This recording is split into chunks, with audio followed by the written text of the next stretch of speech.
My daughters are working at 2 days. I had noted.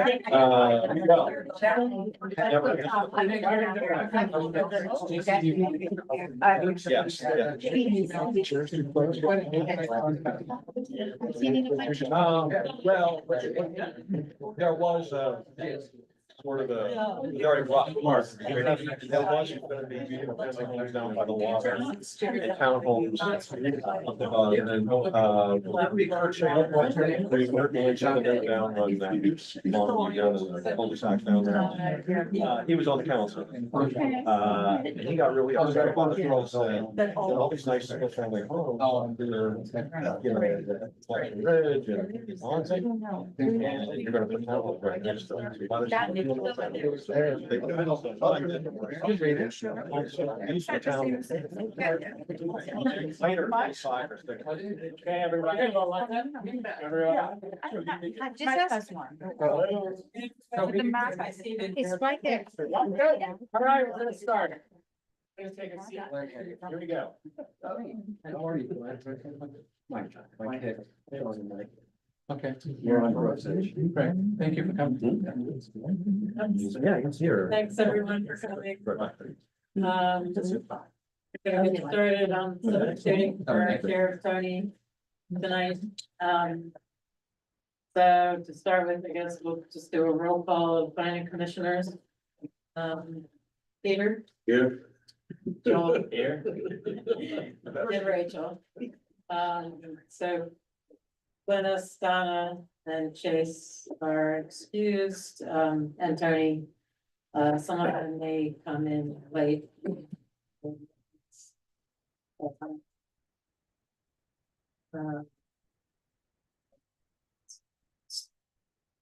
Staff friends are. Okay, so approval of the minutes, from July 18th. Anybody have any comments? I have no questions. So now any questions, I make a motion that we approve the minutes. I second. All in favor? Third. So All in favor, all in favor, so the minutes are, all in favor. Just say all in favor. all in favor. Aye. Right. Before we get to the public hearings, we're gonna talk about the schedule for a special planning commission meeting. Which we had talked about being scheduled on the 22nd, but decided that it's probably too soon, so I guess we need to know availability and decide on a date.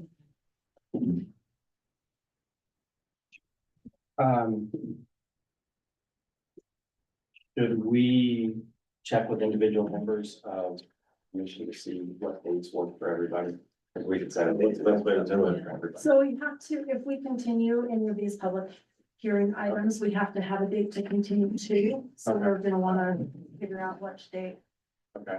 Why don't we? So since you guys are here, you get to call. Alicia, did we That's fine. already schedule the 22nd, We already scheduled the 22nd, so So but that's next it's Thursday, so tentatively scheduled? yes. So it's kind of a backup if we needed to use it Okay. and just continue at that point. If we had to, I guess we could do that, right, if needed. But I think, given that, we'll get to this on the agenda, but Nate Brockbank and the Elkhorn Springs, he's requesting to continue his project to the next meeting, whatever that may be.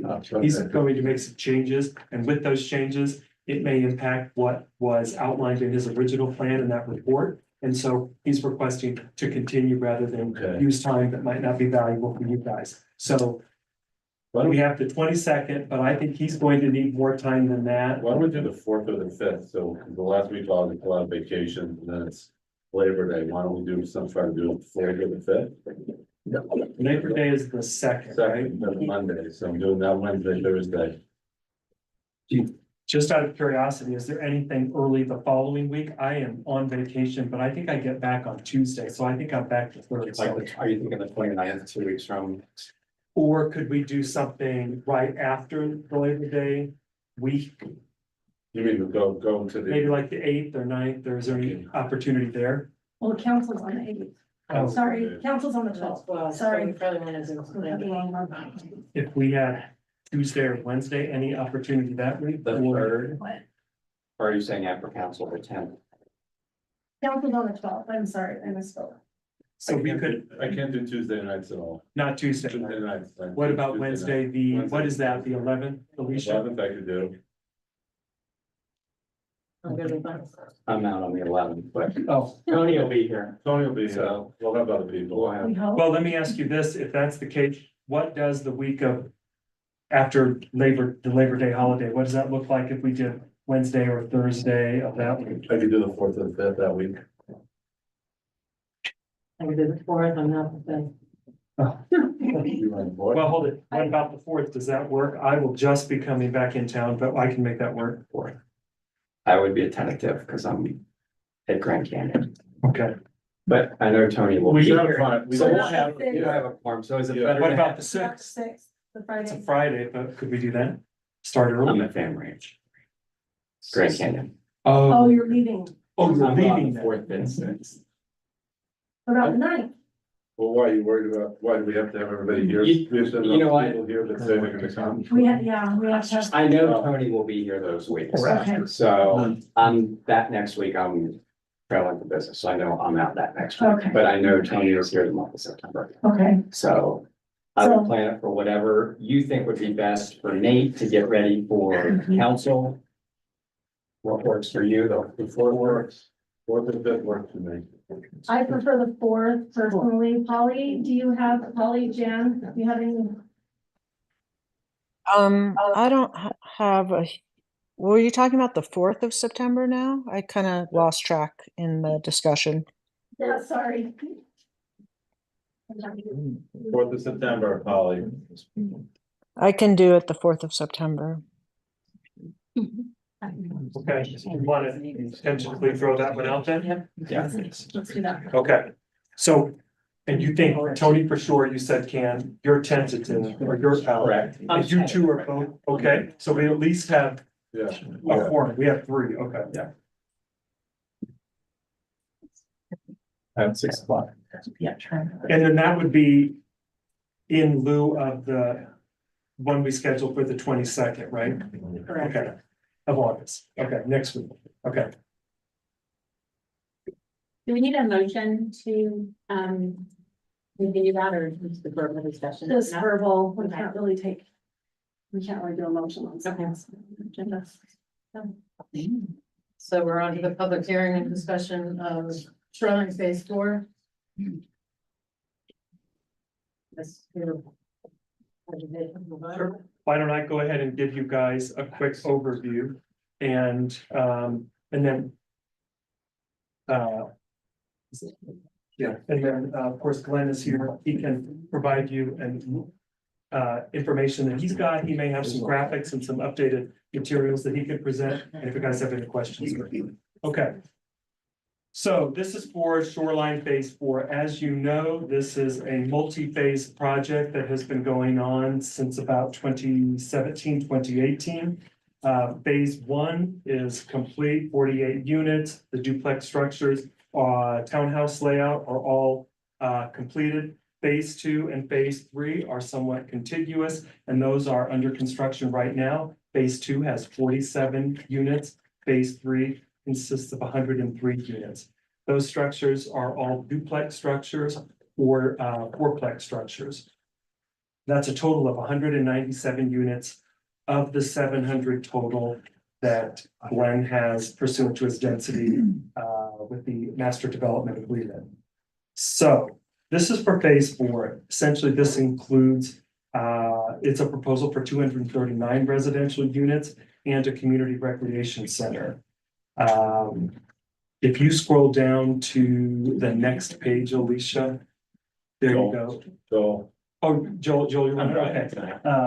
So if you scroll to this page, you can kind of see, again, a little bit of context. You can see Shoreline Phase 1 and Shoreline 2 and 3. You can see where they exist in terms of context in the community. The area that's just the aerial below, there's nothing there. That is the remainder of Shoreline. It's most of it is the remainder of Shoreline to be built out, part of which we'll be discussing tonight. If you scroll down to the next one, Joel, you can start to see Right there is shoreline phase 2 and 3 that is adjacent to the state park. It gives you a little bit of context and layout that is currently in existence and or under construction.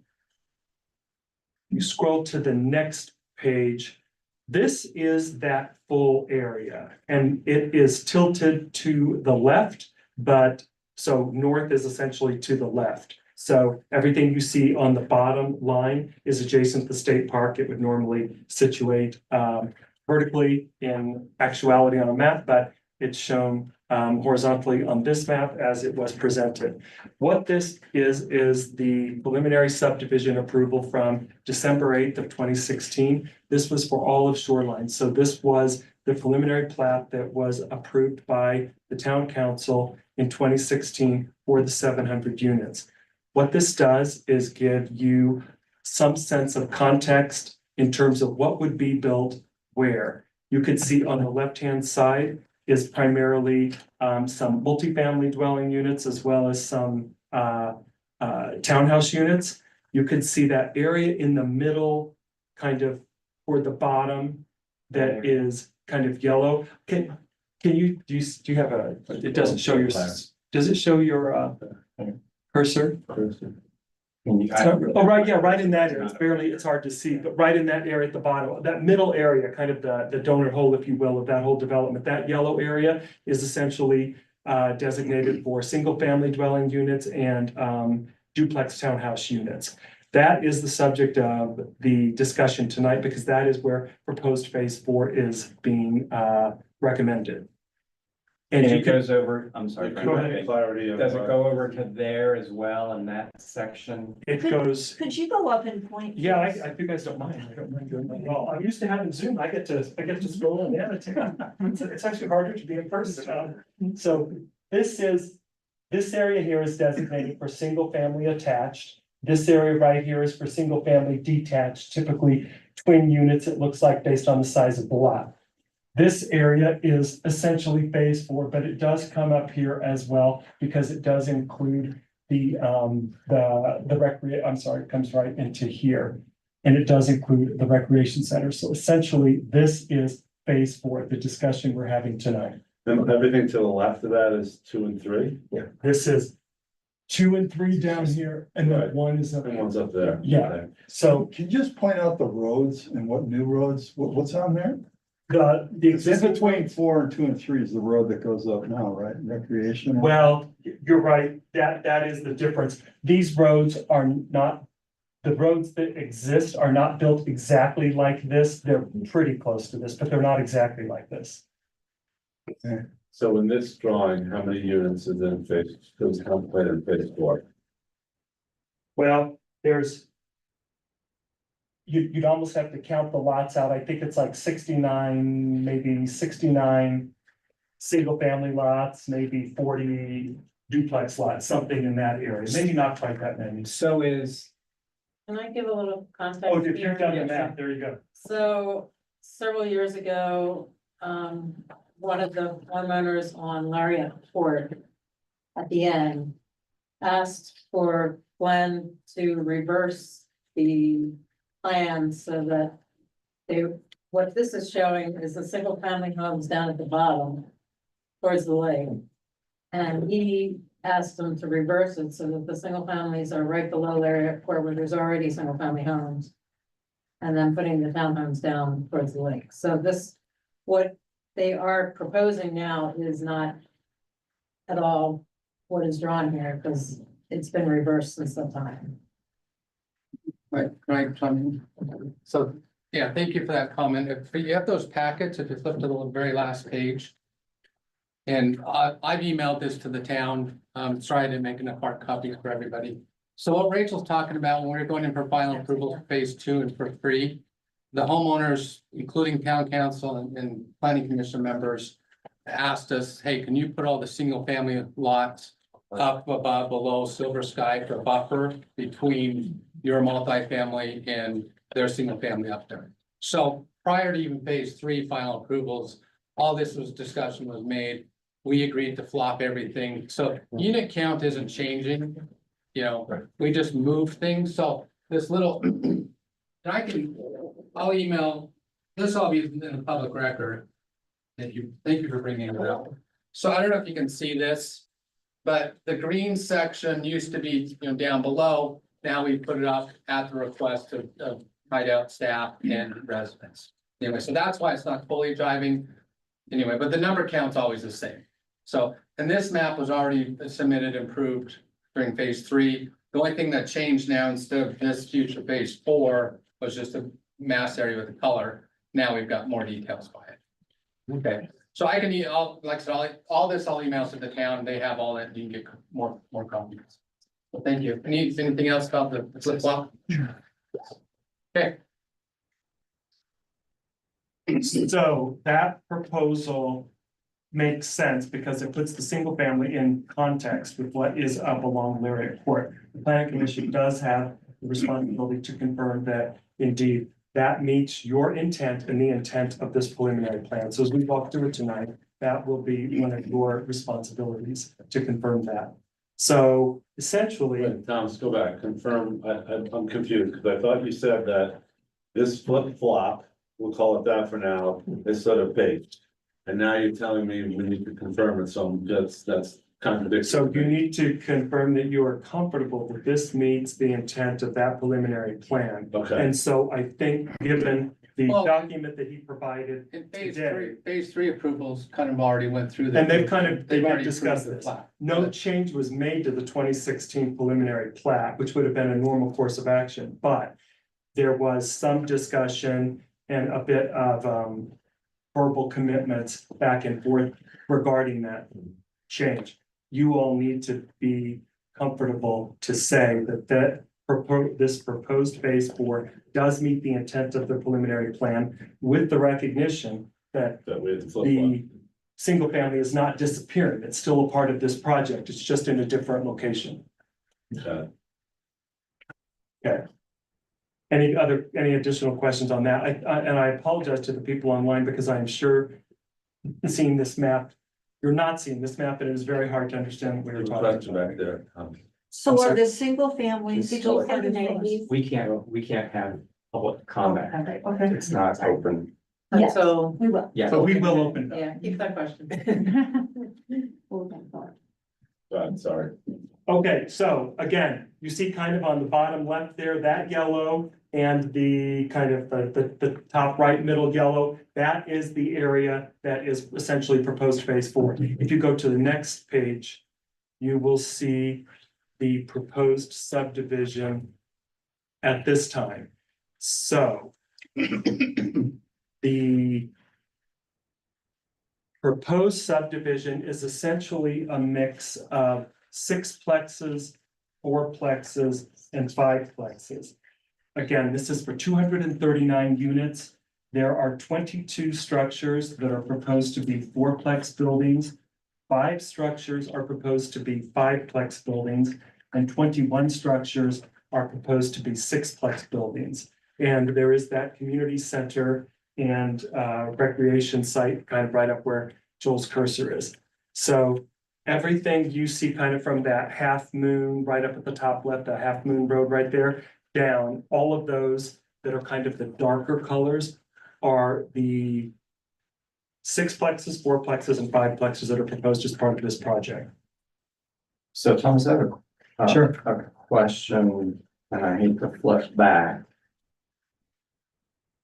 to this. So is this not, this does not look like it's part of phase 4.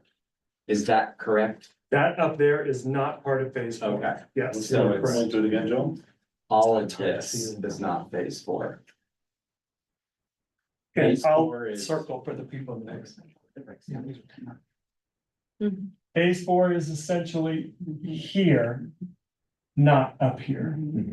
Because that is the single family, am I Right, correct? yeah, we That's just right. flip flopped everything. That'll be single family up here, so we're kind of coming from that half moon Yeah, road down here. yeah, The Half Moon Road hasn't changed, so right, that's right. kind of a good orientation. Yeah, that, I just wanted to make sure Yeah. that above that, like, that drive is not phase 4, except to the right where the clubhouse was. Yeah, and the clubhouse kind of moved around to the corner. It kind of goes over here. Yeah, Yeah, And that's Dead Man's Gulch. Well, the very end of it. Yeah, Right, yeah, okay, that's thank right. you. In fact, in terms of context, could you go to the next page after this, because I've overlaid this onto that plan. If it's possible, go down to the next one down, you could see Okay, that white area is the area for phase 4 as proposed. And you could see if you kind of toggle back and forth between the one above it and the one below it, where there are some similarities and some differences. As we pointed out tonight, there is a proposed flip-flopping for the single family units, but I think that one on the bottom kind of gives you a better sense of context. And you could see shoreline phase 2 and 3 is up at the top left. This one is oriented correctly. North is north and on. The state parks to the. Tom, could you just go off the litany of 5 plexes, 6 plexes, and whatever you said, so I can write that down? How many buildings for each? Yes, and it's on the 4th page of my staff report in case that's helpful, but it's 22 4-plexes, 5 5-plexes, and 21 6-plex buildings. Okay.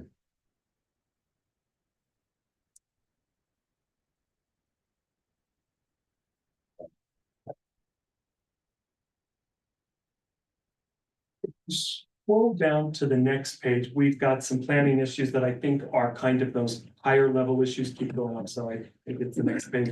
That are kind of the higher level higher level issues for discussion. So I did want to make sure that people understood what was included in the Community and Recreation Center. You can see there that there is a clubhouse, there's 4 pickleball courts, a swimming pool, bocce ball court, playground, a lawn area for public gatherings, an amphitheater, trails, etc. There is some parking on site. I know that there have been some questions over the course of the week to me regarding what's in the clubhouse. I'll let you address that. People are hopeful that there's a restaurant, some commercial, a bar, something like that. I don't know if that is indeed the case, but you can run through that, Glenn. Also, Glenn, do you know how many parking spaces were proposed for that area? Or maybe that hasn't been defined. 22, 22? according to the drawing. Okay.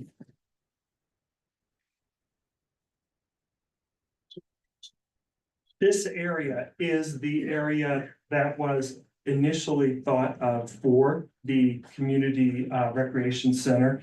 It kind of sits above Dead Man's Gulch. We were just talking about that. I think there may be some drainage issues that may need to be addressed We've because there's addressed been a significant amount of fill in that area. And there's also a need to make sure that the existing trail that was down there does Yeah, we'll connect find that. back up. Okay, Absolutely.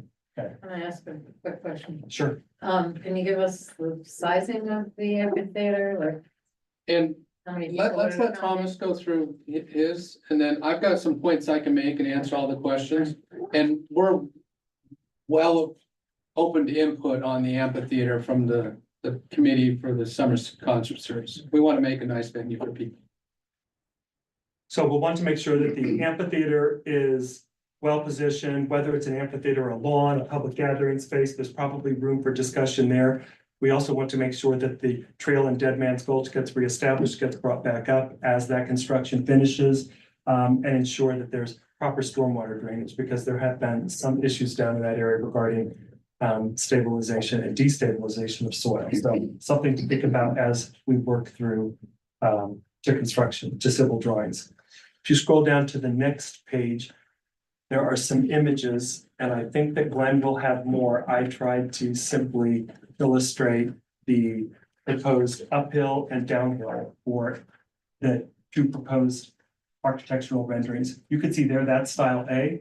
That is for the uphill lot view, and then you can see right below it is the downhill view. Those would be, These are 6-plex? What are these considered? Those go back up?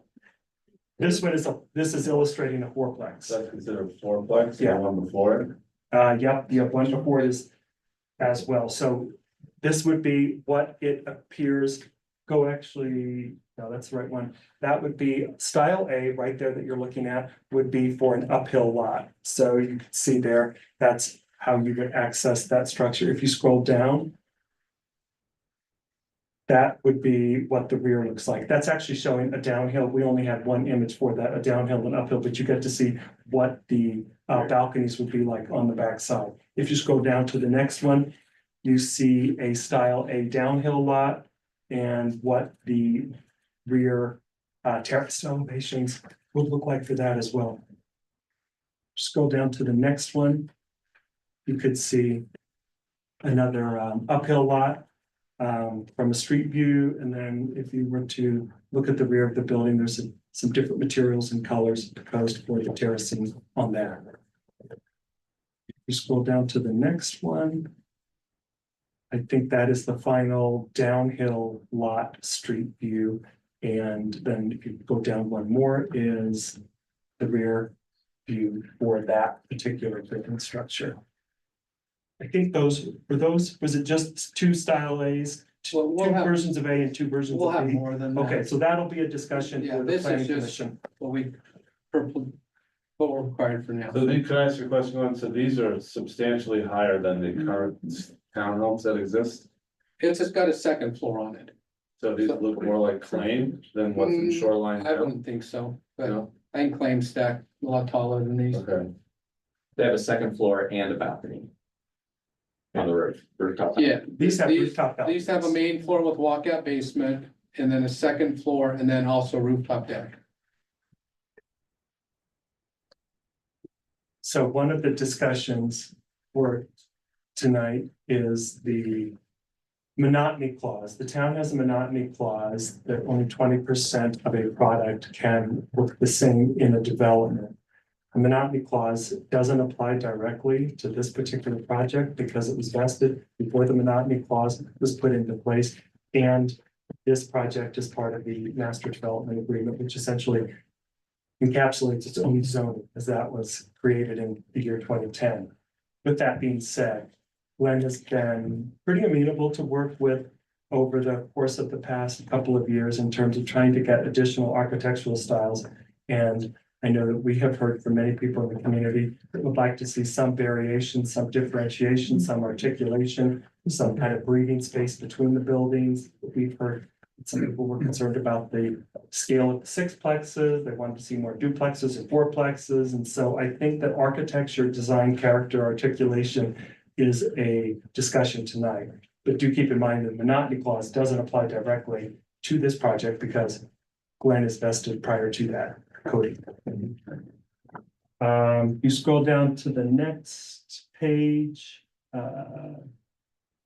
There are just a few additional materials that we want to make sure that we get from Glenn. We want to make sure that we walk through the final civil drawings with the town engineer, final landscape plan. We do have a landscape plan. There may be some tweaks to that, some additional visitor parking locations might be necessary throughout the project. There are none illustrated now, but those could provide some of that maybe breathing space in the development. And then just an understanding of any, streetlights, what is being proposed, open space areas, what is going to be protected or planted as open space outside of the community recreation center. We have a trail plan for most of the development. We'd like to make sure we see how that connects to some of the nearby communities, not only shoreline, but on the other side. Down near Dead Man's Gulch on the other side. Just a few materials that we've requested from Glenn.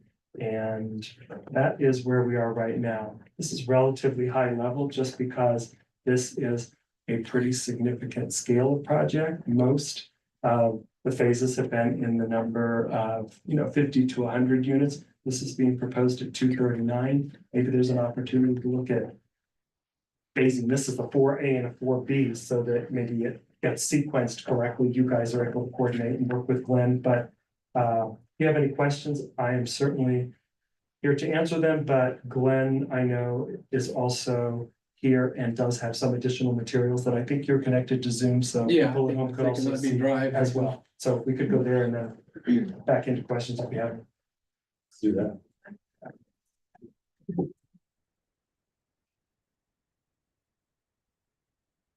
Well, thank you for your being here tonight for everybody and serving on the commission. So I guess public can't answer me questions. directly. But if anybody here has questions when we're done, I'll be more than happy to stay after and answer a few questions. So let me go, I got a couple points, let me go through, and I think I can answer a lot of the questions that we may have that Thomas just talked about, and then if council or commission has any questions on each of my points, and we go from there.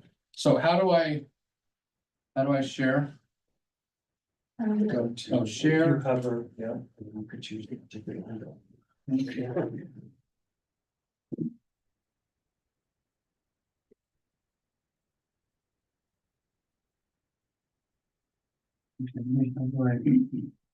Try, my kids could drive this real quick, but I can't.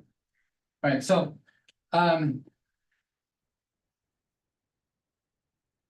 this is Dead Man's Gulch up here, and I'll pull up the landscaping plans where I can get to it. So up here is Longview Drive, the mailbox is right here, that guardrail's here.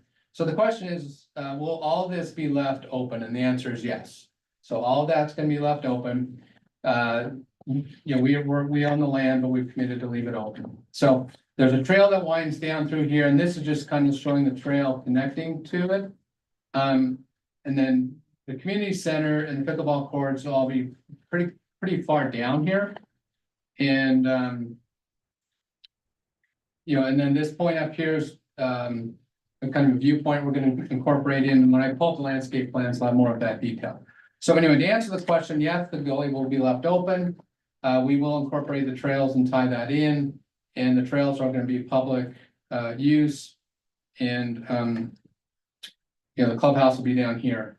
So if any questions kind of like to talk about phase 2, phase 3, this is phase 4. And like I said, this future phase is what the single family homes, and on your packets, there's a kind of a color section in the back. See if I can drive that. So any kind of questions on the overall site plan with how phase 1, 2, and 3, and 4 kind of mix in? So I guess for unit purposes, do you still plan on 700 total? Well, that's what we're vested for. It's gonna all be market demand. In fact, a lot of this phase 4 is gonna be market demand. We're proposing a maximum of 239 units. To be honest, we probably won't get that much. And when I get into the kind of the architectural about what our thoughts are, it'll be probably a lot less. Okay, so to answer your question, we're vested for 700. Will we actually get there? Probably not, because it depends on what the market demands. All right, so, oh, this is working. Okay, so here's the little color plan. This is phase 4. Here's the clubhouse and community center. The future phase is single family lots that we agreed on, talked about, go up here by Silver Sky. There's been some talk about commercial. Originally, the 2017 plan had some commercial in this area. Is my cursor working up there? Great. And then, but last time we met, it was proposed, hey, can we move some of the commercial up here to Shoreline Drive and Recreation Lane? That's more on a more traffic area. So we agreed to that. We could put some of that up there. And then this would flip down to some of the multifamily area. So where?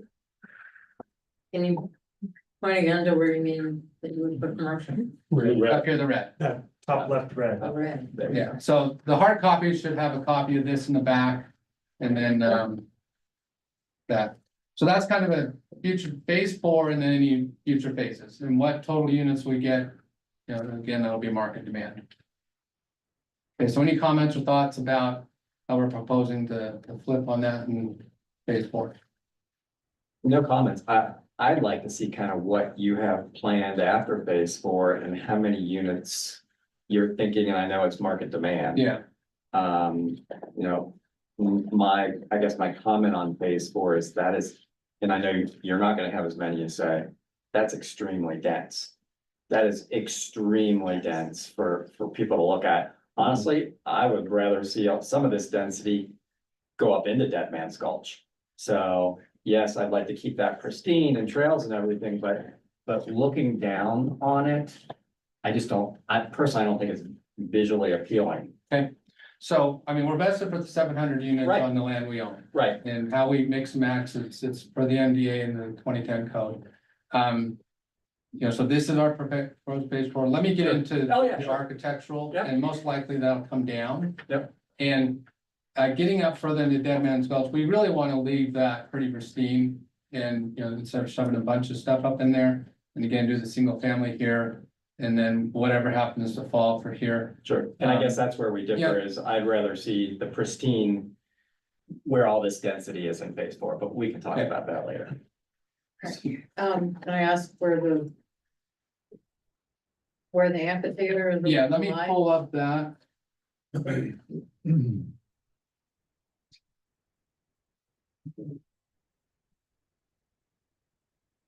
I'm trying to hit my little tabs. Here we go. Okay, is this, oh, it's up there. Okay, so this is the gulch. Here's the trail that's coming down, and Dead Man's Gulch actually goes way up in here. So it's pretty good size. We proposed the amphitheater in here. 4 pickleball courts here, tying the trail into the extensive trail system throughout phase 4 and, you know, phase 2 and phase 3. Very large, it's probably 6,000 to 7,000 square foot clubhouse that we built here. And we're more than open to have some feedback between, I know there's a summer concert series committee or whatever. We'd love to have their feedback on what they suggest for what kind of input you'd like. We'd like to build some sort of stage or perhaps some lights. We'd take power out to that. Part of our clubhouse design, we're gonna have some public exterior access bathrooms. So if anybody is riding bikes, going for a hike, whatever it might be, coming for the concerts, there'll be public access bathrooms to those 24 hours a day. Now, the clubhouse itself would have key card access for shoreline owners. So that's all shoreline, whatever. Yeah, all phase. 700 Okay, units for phase 1. Just shoreline, Yeah, okay. so, but we've committed to, you know, build some public bathrooms in addition to that. And then, anything that's outside the clubhouse, so the clubhouse would have a fence around it for access inside. Let me go to this, here's a little blown in. But all these other park areas would technically be for shoreline owners, but they're gonna be open for public. You know, we're not gonna have any shoreline police kicking people off. If people wanna use the amphitheater, use the bathrooms, use the pickleball courts. You know, Right, more- but that would be owned by the HOA. Correct. So when the HOA takes over, they can decide Correct, what they want to do. Same with pickleball courts, Correct. correct? That's all HOA. and they can go either way. I mean, Yeah, perhaps if they sure. want to open it up to all of Hideout residents, that's something they can make a decision. But for now, as the declarant and the developer, well, we promise shoreline owners, but we can go from there.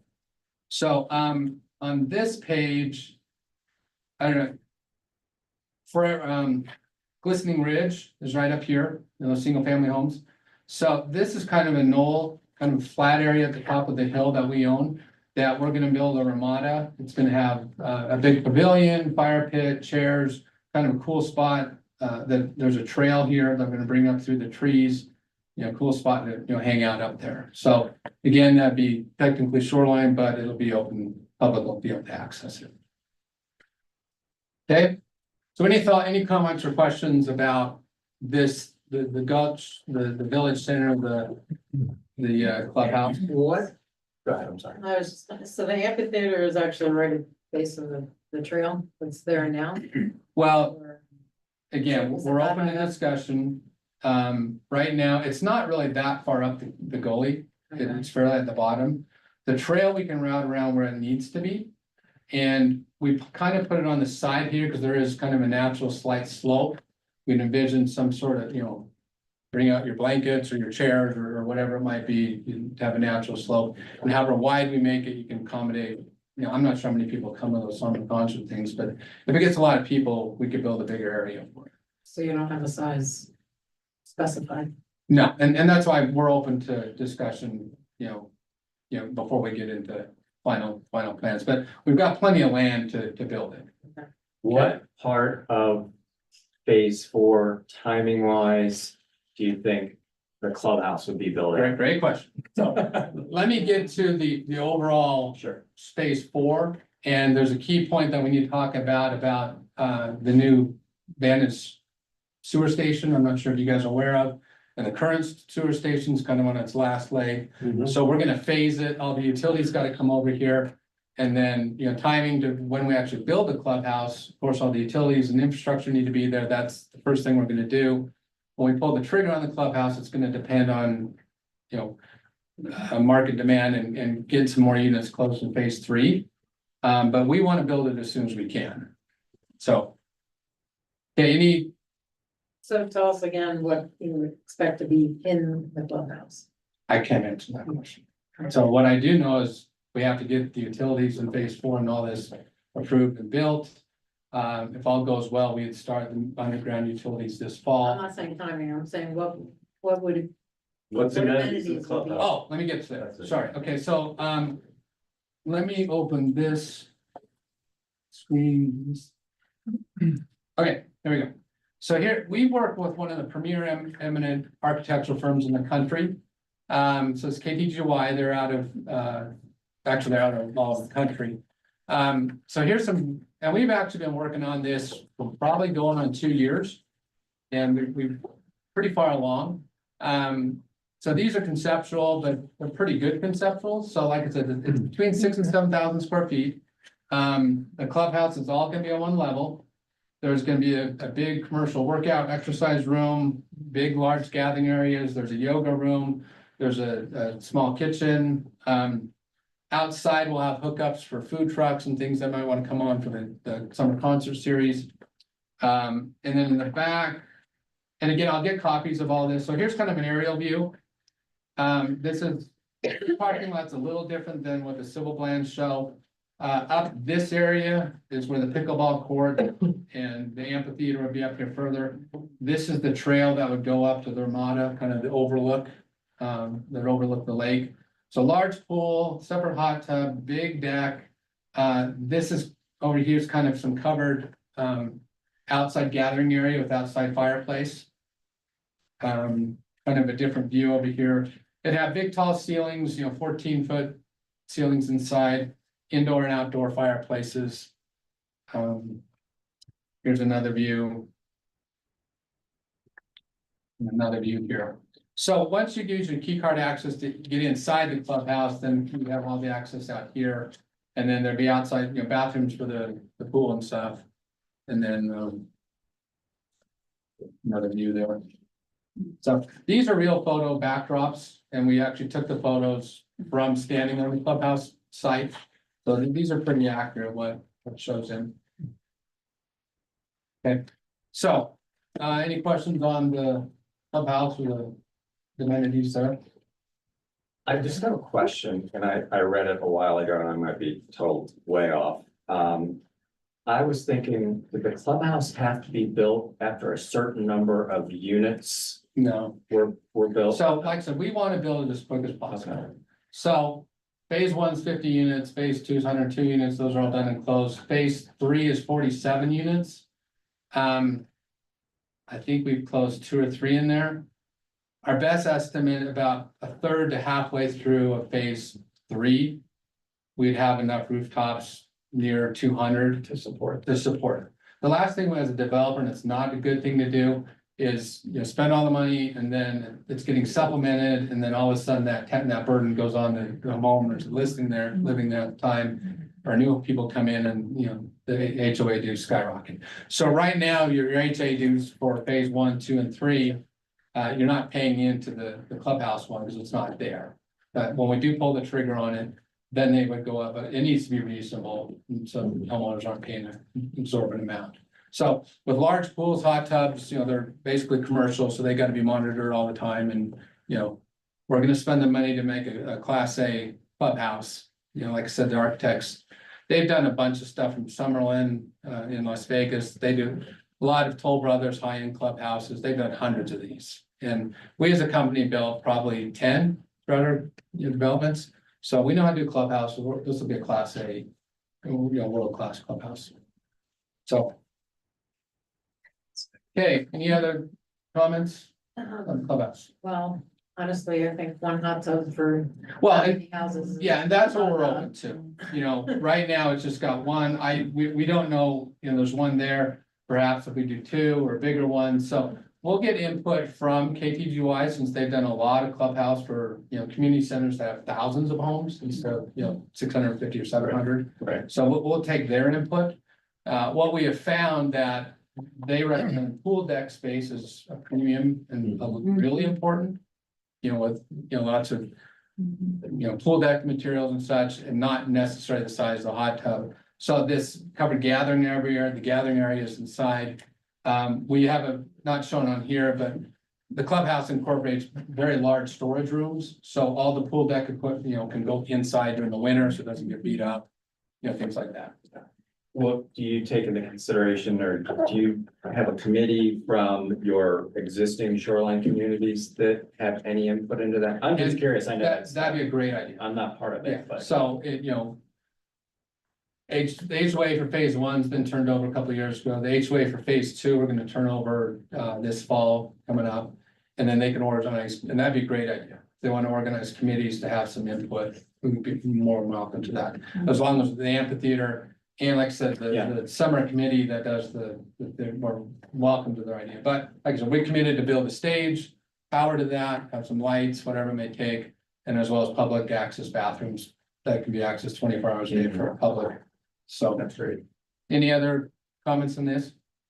So, One other thing, Yeah. just, the parking number of spaces didn't seem quite adequate. okay, so I'm glad you brought that up. So what we've gotten word back from our design firm, land planners, that in communities like this, most people ride their, you know, that live there, most people are walking and riding the bikes out with their dogs. Okay, so we took that into consideration. Now, the summer concert series, you know, granted that's, you know, once a summer, whatever it may be. You know, they may want to consider, hey, let's park up here and we'll do a shuttle down to it, because otherwise you're just gonna have a parking nightmare. Anyways, I think we have 22, 25 parking stalls there. You know, perhaps some owners from phase one might want to drive down, or they can, you know, hike down the gully and, you know, Dead Man's Gulch. So anyway, any other, that kind of answer your question? Well, if any more to be added, I think. would be- Yeah, and we'd be open to And that. another So, thing I would suggest is, having parking for bikes, like bike racks. yeah, in fact, I think this had. That's a great idea. So in fact, there's a little bike rack in here, but yeah, perhaps part, you know, bike racks for 15, 20 bikes, whatever it want to be, excellent. So. Okay, let me go over the landscape plans.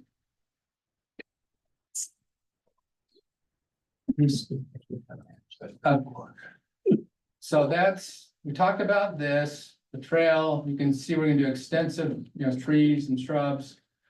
Playground area here, bocce ball. So here's the overall landscape plan for all of phase four. The trail will incorporate coming through here, there's a trail right over here in phase two that would tie in there. We got another trail here. And then we could tie these into future phases in like the single family phase up here. So, this is kind of a typical landscape layout for, looks like a sixplex in this case. So we as a company, we're very big on landscaping. You know, I think most, I don't know, but I think most bids, you know, they'll put a little 1 gallon pot in instead of a 5 gallon pot. You know, we put the bigger trees, bigger pots. We'll have focal areas for, let's see. Keep spinning. So we'll do a focal areas. You drive in here. In fact, this is phase 3 model. We just finished some landscape focal areas here. Put a lot of trees around this trail area here. So landscaping is very important to us. And then over here, this is Vantage Lane going down into phase 2. And I don't know if you folks, if our job trailer's gonna sit up here. So the end of these buildings kind of here. So I've got a lot of questions. And this is lot 103 on this corner, if you guys are familiar with that. I've got a lot of people, hey, what are we doing with this area? You know, I don't want to block my view. So we're gonna leave this area open, you know, kind of from where this building ends over. And we want to do a dog park. I'm not a dog owner, so if any of you are dog owners and have been to dog parks before, we'd be more than welcome to, hey, what kind of amenities to put in for a, dog park, little climbing walls or whatever it might be, so that's something we want to incorporate. I know there's a lot of dogs around, because I see them out for a walk. A dog climbing wall, that would be. We need dogs. So, and, Is there any way you tell us where this is? I don't the dog park, No, whatever, that section you just showed. I mean, it's right here. this is- Can you see my cursor here? It's right next to phase two. Yeah, it's right next to phase two. So this is proposed phase four. My job trailer is sitting right here. Okay, I got it. And then this big corner right here would be the proposed dog park. Okay. And right now it's just wide open. And then this is the 2.5 acre park that we built for phase two. With all the trees, the grass, the landscaping, the trails, we committed. Phase two to leave that open. I think we made a nice feature. I see that getting used quite a bit. So, these trails could come along. There's a trail coming through here and then they can come over to the dog park here. And then come up and hit another trail and, walk over to the clubhouse and then hit this trail going up to Dead Man's. Does that orientate everybody good? Okay, so, let me go over this. These are the boxes, the building lots that we're proposing. Now, perhaps, Tom, the full thing would be 4, 5, and 6 plexes if we built to the maximum. So we actually have about 12 or 14 plans that we've come up with the past while that fit in these buildings. Some uphill and some downhill. The plans vary from 1,500 square feet up to about 3,000 square feet. So whatever the market demand is, we've actually had a lot of people saying, hey, do you have something, I don't need that much space as we're selling now. It's just a second or third home, whatever it might be. So we do have a demand for some smaller end units. Now, they're not going to be affordable units by, this isn't affordable housing. We build high-end quality products with high-end finishes and we're going to keep the same. So in order to get 6 plex, we'd have 6 of the smaller 1,500 to 1,600 square foot units fitting in there. So perhaps we might have a one of these larger pads with a 6 plex, but we may have some demand. Hey, I want some larger units. We may do one of these big units with 4 of the 3,000 square foot units. Okay, so that's what I'm thinking. 239 is the max. Are we going to really get to that? I highly doubt it. I think we'll have a decent demand for some of the smaller 1,500, 1,600 units, but if we got demand, hey, I want a 2,800 square foot unit, I need 4 bedrooms, whatever it might be, we can plug and play that into these building pads, okay? So even some of these 4 would be a 4-plex with 4 of the smaller units. It might become a duplex out of it, or it might become a 3-plex out of it, okay? So I can't predict what the market's gonna demand in the future, but that's kind of the variation. So does that kind of help the question on why I say 239 max is probably less? When you look at, So go ahead. I'm just saying the design just looks like too much, too tedious. I don't know. I'm not sure how to say it in a nice way. Yeah, I'm just and that's wondering, is there fair, any Possibility to put a park. Well, this is In the kind of middle open of- here. This is more open here. I mean, we're doing a big park here. By the MDA and the code we're under, we're not required to, like, so we're open to more open space. Now, one of the questions on here was what's the percent of open space? It's actually 50% open space. If you take the total, there's about 28 acres total. You take 28 acres and then you back out the hardscape, the roads and the building footprints. We do have 50% open. So that's the what we fall under. So we'll have uphill units, downhill units. The downhills will generally have a main floor. Let's see, okay. So, before I get into this, let me kind of cover some other questions Thomas brought up. All right, okay, I think most of you, I don't know if are you guys familiar with the new Vantage pump station that's built here? Okay. So the current town station's over here, and it's not shown on this map because that's planned to tear it down. So Brian Taylor about 2 years ago approached us and Holmes and said, hey, listen, the Dead Man pump station that's here is Brian's pretty familiar with it. Yeah. You know, it's aging a lot, the town, It's crappy. to Yeah, Use right, it. so, Fun. you know, they said they're either gonna have to massively upgrade this, or would, you know, GCD and Homes be willing to front the cost, which we did, to build a state-of-the-art brand new station down here. And so that's now completed and running.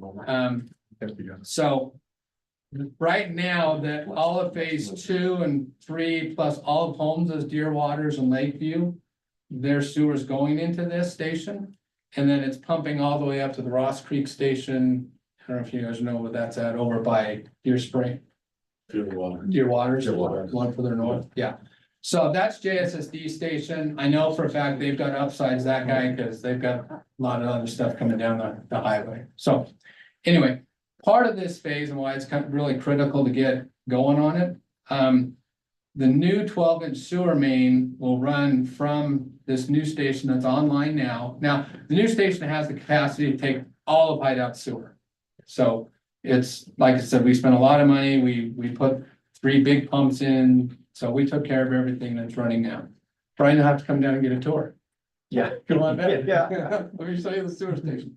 So, anyway, the civil plans call for new 12-inch line coming up this road, tied into this road here. Can you see my cursor? So this frontage road coming here. The current station's right here, but it'll bypass that, come over here. It'll pick up a sewer main that's coming up from phase 1, Silver Sky, plus all the stuff across the highway. And then all the stuff on the south end of town, there's a sewer line coming down the hill here, and it'll pick up this sewer main. So once this is all rerouted, running over here to this new station, then the old station will be shut down and torn out. So it's beneficial to us because it opens up the land that we own and then we can develop on it. But it's beneficial to the town because they got a brand new station free of charge. So. Okay, visitor, any questions on that? About the station and kind of the importance of the new getting improved and putting the 12-inch line in? So we do curve these roads. So you know, if you live in phase 2, if you drive down, if you look down the roads, they are curved, the buildings do jog. So there's more relief to this than what you're seeing in little boxes. You know, if you live in phase 2, you see that. So we agreed to do that. So this, you know, it's much easier from an engineering standpoint, just exploring a straight road and throw everything straight, but we're curving it, same here, this is all curved, even curving going up into here. I've heard some people complain about the width of some of your older roads. Can you Yeah. talk about that? Yeah, and that, we discussed all that in phase 3 approvals. So we agreed to 29-foot back a curb, and that's what all this is, 29-foot back a curb. So that was the agreement there. We agreed, hey, we'll put it into phase 3, but we're gonna settle on this number for all the rest of the shoreline, and that was approved, and so that really should be up for discussion. And driveway line.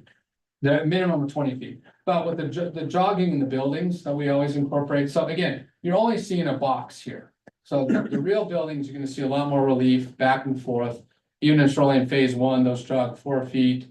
Phase 2 jog 4, phase 3, we're jogging 6 feet, you know, between units, so there's a lot more relief in jogging back and forth. So driveways will be a minimum of 20 feet, could be up to 24 feet, you know, there. All right, so guest parking, I know that was a question. Right now, I haven't shown any guest parking on the overall site plan. So by code, you're required 2.5 stalls per unit. So we actually have 4 stalls per unit, 2 in the garage and 2 in the driveway. Now, our CCNRs are written that you're not allowed to use your garage for storage, but if people do, you know, you can get after them. We don't, but anyway, so we meet the code. However, if people do want some more parking, we could add some, perhaps here, here, you know, we can plug, you know, in between here, you could plug in 2 stalls, you know, over here. So if that's something that's asked for, we can. However, I'll tell you from experience, I got homeowners, you know, they move into their home, they come to me and say, hey, I don't want parking here. You know, I don't want it outside my door. I'm like, I I don't gotta. want people parking a commercial vehicle there. Yeah. You hear that a lot. Yeah, so that's something I know the HOA can enforce and control, but if it's just a car, somebody has a car, they don't drive it very much, they park it out, so. We do get pushback from some homeowners that live there. So like I said, we can incorporate more, but I'm probably gonna get some pushback on it. So, And if I lived there, I would give you the opposite pushback, because where I live now, there is no parking other than driveways, and, you know, we desperately need. yeah, we so desperately I'll let me add some in. So like I said, I can add there, let me look at the percentage of guest parking that we've done in phase 2 and phase 3 and kind of use that, perhaps the same percentage for here. Okay, now we have these down here, but I understand that's further away. But yeah, we can incorporate some on the overall site. Okay, so Thomas had a question on retaining walls. We'll work with the town engineer on that. The civil engineer drawings are done. They've been submitted, so I know there's a new town engineer. I haven't met him yet. But we'll work with our geotech engineers and the town engineers. Really, this is a fairly flat site. You know, from this road up to this road, I think it climbs maybe 25, you know, it's not much. You know, these are fairly flat. We'll have a little retaining down here by the state park fence line. And there's a couple little retaining walls here coming from here down to here. Okay, so we'll work that out with staff. If it's a relatively flat site and you have 3-story buildings with decks, is everybody gonna have a view? That's why we incorporate The rooftop rooftop. decks. Yeah, so rooftop decks are very expensive and we're gonna go the full-on commercial product. We met with the company in Salt Lake that's all they do is super high-end stuff. So we feel it's a great amenity to incorporate. So all the homes will have some sort of rooftop deck. So when I get to the elevations, I'll go over that. So some of the grade is picked up by the uphill units are a ground floor, garage pushed up against the wall or the site. And then you go up to the main floor, and the main floor would have a patio out the back. And then you go up one more level. The downhill units would generally have main floor and then a walkout basement to pick up the grade. And then one more level and then a rooftop deck. Okay, so Thomas had a question on stormwater. Yeah, all that's taken care of in the civil plans, including the stormwater that's coming down out of Dead Man's Gulch. And picks up stormwater from phase 1, phase 2, phase 3, and we'll incorporate that. So we'll work with staff and the town engineer if there's any questions on that. Okay, ready to slide. Oh, and then streetlights. I know Hideout has the dark sky ordinance. So we've never installed streetlights in any of shoreline developments. So the way we comply with the lighting code is all of our homes will have the under soffit photocell lights. If you live there, they come on. We usually put them about 3000 K lighting, so it's not the bright daylight, so it's a little softer light. And they automatically come on, so the homeowners can't turn them off. And that provides, the ambient light you need for safety, and then they're tucked underneath the soffits, so they're not into the dark sky. So that's how we're answering that question. Okay. Just got my notes here, make sure I covered everything. Okay, so as far as the elevation, so this is a concept, and again, the code only requires conceptual uphill plan or conceptual drawings. So we work hand in hand with the ERCs. A lot of these details will be worked out with the design review committee, and that's a fairly lengthy process. So we'll go through all that. So these we just did, so this is an uphill unit, garage floor, and depending on the floor plan, there might be 1 or 2 bedrooms in the basement, in back, with the window on the back. I'm gonna stop for a second. Yeah. You just basically said that this is all pretty much flat, so explain to me the uphill. Well, it's not a totally flat. Well, you just said you had 25 feet. No, don't quote me on that. I think we may have maybe. On that, but you basically just said it's basically flat, so explain to me how we have uphill and downhill. From the bottom of the site to the top, we might, let me check, but each building row, we gain maybe 8 or 10 feet in uphill plan. But when it's spread out road to road, it'll feel fairly flat. So like one road.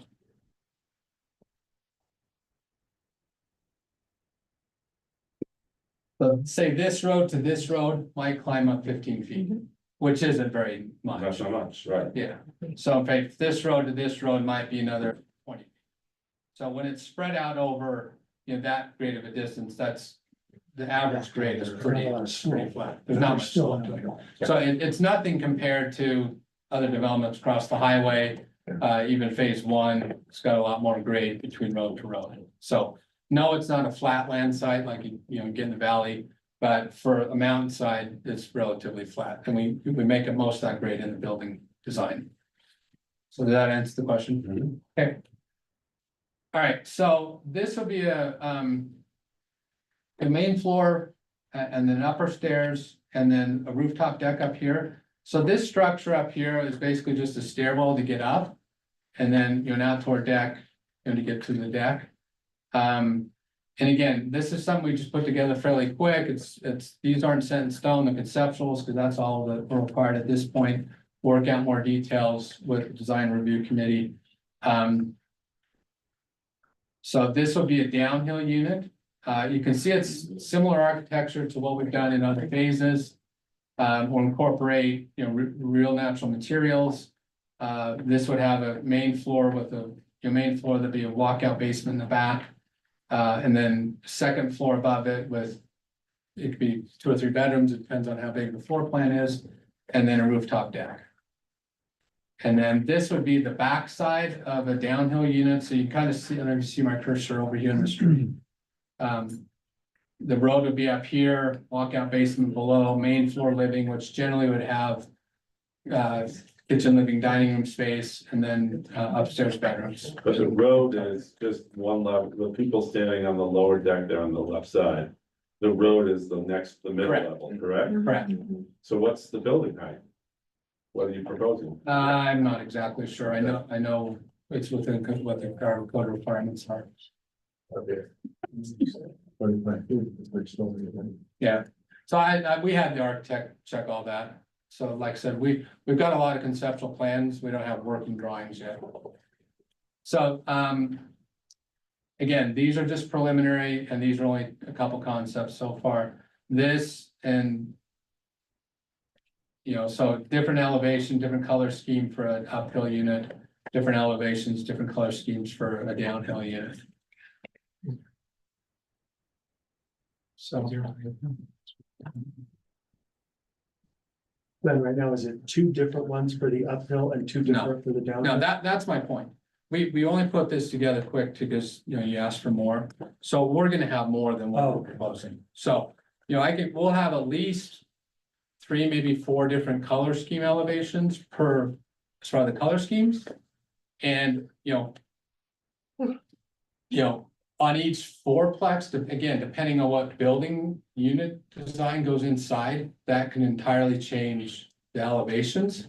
Because this is only one particular floor plan that's shown here, okay? So I could have a fourplex with 4 different floor plans inside, different decks, different elevations. So this will be more varied than anything we've done in the past. Just because we have, in the past, we've done 2 or 3 or maybe 4 different floor plans in a phase. I think we have 12 different floor plans. So each different floor plans can elevate different, and depending how we plug them into the buildings. So the uphill units, we'd have an option for an elevator. I know empty nesters, so elevate at least going from the ground floor up to the up floor. So anyway, I think that's all the points I wanted to cover. I think I covered all of Thomas's questions.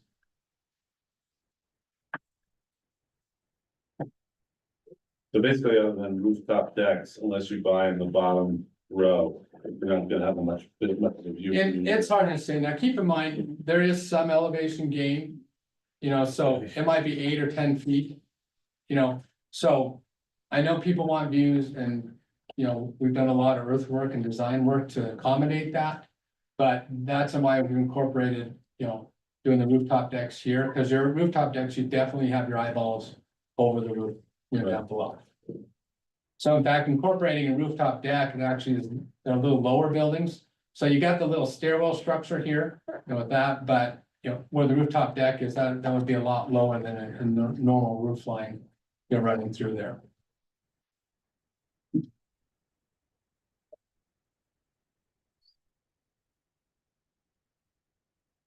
Okay, any other comments, questions?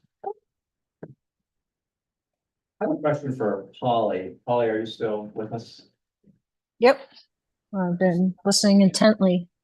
Just curious, the MDA, this is from 2010, correct? Is that Yeah, we're under the Correct. 2000 code, Yeah. and then there's an MDA in addition to that. So we have, yeah, the code, and the phases. I just keep going back to the density of this. I mean,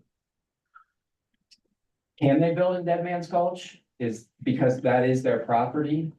I mean, can we shift some of this? Can we recommend it? Can we ask that some of this be shifted over to that, so there's just not as much density in the prime view? And I understand Glenn wants that, you know, that's the money view, but what leeway do we have to ask for that or to change that? Polly, do you want me to step in for just a second? Sure. So Dead Man's Gulch has some pretty steep slopes on it. Developing in Dead Man's Gulch would not meet our code because of sensitive lands overlay. Okay. So that's a really hard place to build. The other concerns with that are it serves as a wildlife corridor and some of the drainage patterns, we don't want to change too much because it could negatively impact the state park. So that's a really tough area to develop. Okay. What I think we could do is maybe work with Glenn to get a better understanding. If, I don't know who's controlling right now, is this you? I think, I don't know. You still are, Glenn. Could you Yeah. go to the document you sent today with the colors of future phases? Yeah. Maybe if we had a better understanding, if you could just kind of give a sense of density in the multifamily purple, the multifamily You know, I can't say the density. generic bulking and rough numbers, because right now you'll be at about 450, Yeah, so- 700. So give us an idea of what's there. That I makes would this one. think it would be less than what this is. My guess is this would probably be the highest density phase. Just because I don't think, I'd have to find out what this. total Because you acreage- certainly have density capacity up near the commercial, right? If that's kind of more multifamily or fourplexes or Yeah, whatever it and is. the overall plans call for, you know, some different product type. Now, what's not really counted in all this, that, you know, that's why I say density is kind of a silly number to talk about. The 28 acres only picks up from here over to here and kind of up into here, okay? So all of this land up here, I don't know how many acres that is in Dead Man's Gulch that we own. That acreage isn't being counted as far as any open space. You know, if we wanted to talk math, you know, we can say, hey, well, I'm pulling those 10 acres or whatever it might be into this phase, and then all of a sudden my density count goes down. You know, even though in reality, it's still the same open space. It's just a math number on a plan. Sure. So, And I understand that. All I see is rooftops. If I look down at phase 4 and I'm up above in phase 1 or whatever the road is, Larry or whatever. yeah, up here. Yeah, all Well, I see is rooftops. So, you know, would it make sense? You know, would you be amenable to putting it in the upper left? These sixplexes and leaving a little more space down in phase 4.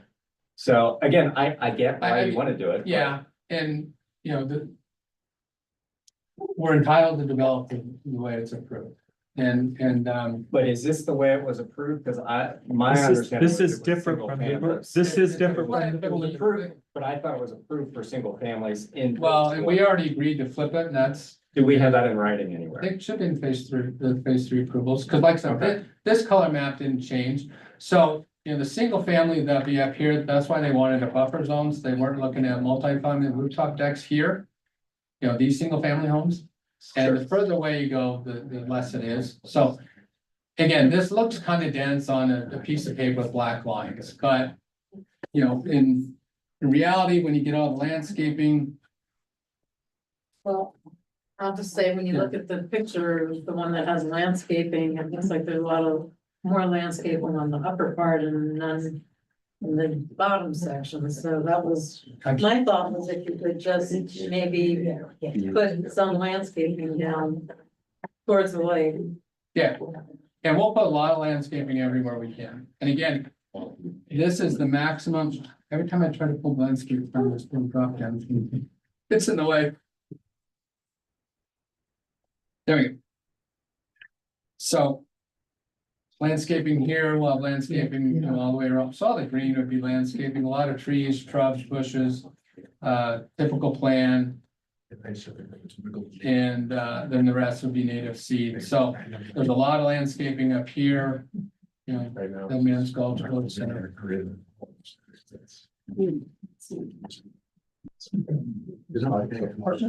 Yeah, yeah. No, just rosy rooftops. Okay.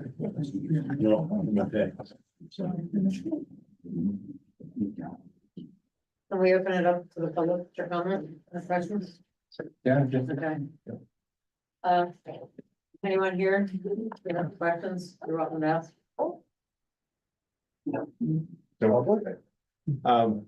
I think I share the concern with some of the commission members. Glenn, at the moment, the major section of 4 looks like this rectangular grid of homes, right? If there's a little more wiggling of the roads, right, a little more randomization of. Yeah, that would help and a lot. again, if you look at phase 2, for example, if you look at just the site plan. From No, that's better. I know, but my point is, if I don't have, if you look at the same thing, we came by phase 2, we had the exact same comments. Mhm. You know, in reality, when it's built, when you drive down there, there's a lot more variation and wiggle than what it seems like. A piece of paper. So it's gonna vary and wiggle more than, you know, what it perceives on it. And the other, I think I talked to you earlier, you made sure that the ground is compacted properly, right, because there's a lot of filling. Yeah, and Epic Engineering was out there again today. They're there every day. We get hundreds of, you know, action reports. I have my geotech, so I have a geotech engineer that comes, does approvals and inspections as well as Epic. So I got 2 different people looking at the clients, and then the town can send out. And lastly, well, I agree. I think the clubhouse, if it's gonna support 700 homes, probably needs more parking than 20 spaces. Yeah, and we can look at that. And it looks like you have room to do that. Yeah, we've got room to add more stalls by Is the the parking. electric power gonna be underground there? Yep. Okay. So, and I know there's that Rocky Mountain Power issues come up. So there's 2 types of power lines. There's distribution lines, which distribute power to homes.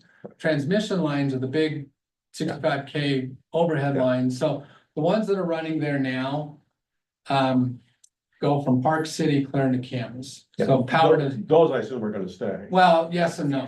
Yeah, So okay. I know in phase 3, we paid to have those distribution lines rerouted and run up between our property on the north side and then run up to the highway. So those kind of got out of our view and out of our way for future phases. Let me plug in my computer for times.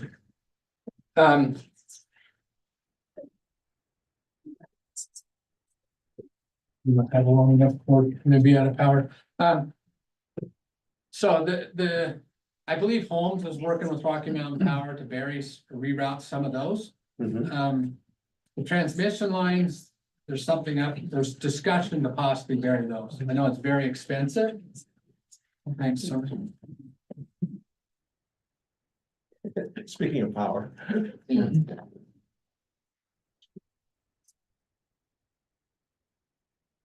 So we don't like those lines any more than anybody does. So that's about the power. Any other public comment questions? State your name, please. Oops, go ahead. I'm sorry, you go first. Scott Peters.